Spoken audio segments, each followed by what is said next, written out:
Magandang umaga! Kumusta po? Narito po ulit ang update natin para sa lagay ng ating panahon. Sa ngayon po ay dalawang sama ng panahon ang ating binabantayan sa loob at labas ng ating area of responsibility. Nalusaw na po ang dating bagyong Luis pero ang LPA na nasa kanluran po ng ating bansa ay lumakas na po at may posibilidad yan na maging bagyo at kung sakali na maging bagyo na ay tatawagin po sa local name na Maymay. May malakas pa rin po na bagyo na may international name na Dolphin na nasa silangan po ng Taiwan about 1,740 km east ng northern part po ng Taiwan. At ang habagat ay nakahatak na po ng bagyong Dolphin na nakakaapekto po sa malaking bahagi ng ating bansa.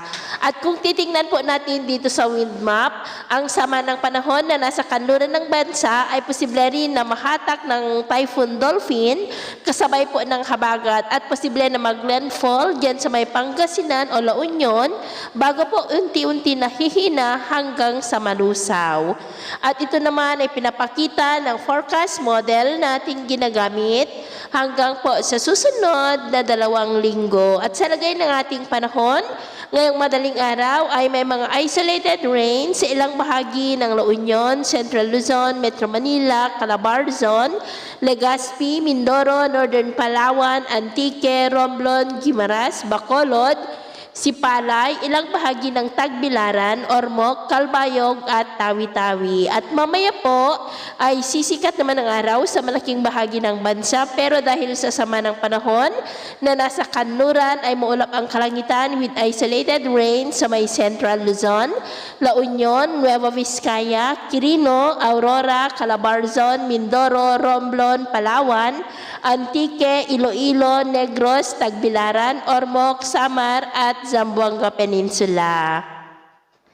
At mamayang hapon po, mas maraming lugar ulit ang makakaranas ng mas maulap na kalangitan with isolated rains, lalo na po sa Luzon. Kaya mag-ingat po tayo, lalo na sa mga banta pa rin ng mapagbaha at pagguho ng lupa. At sa atin naman pong mga baybayin, dahil po sa habagat ay maalon ngayon sa kanlurang baybayin ng Central Luzon, baybay ng Pangasinan at La Union na ang mga alon po ay posibleng aabot hanggang sa 1.5 to 2.3 meters height. Kaya hanggat maaari po ay iwasan na muna natin ang papalaot dyan sa mga may kulay pula para po mas makaiwas sa mga sakunang pangkaragatan. So ito po ang latest update natin sa araw na ito. At ako po muli si James na nagsasabing sa kahit na pagsubok po na darating sa ating buhay, huwag na huwag po tayong mawawalan ng pag-asa. Thank you and God bless.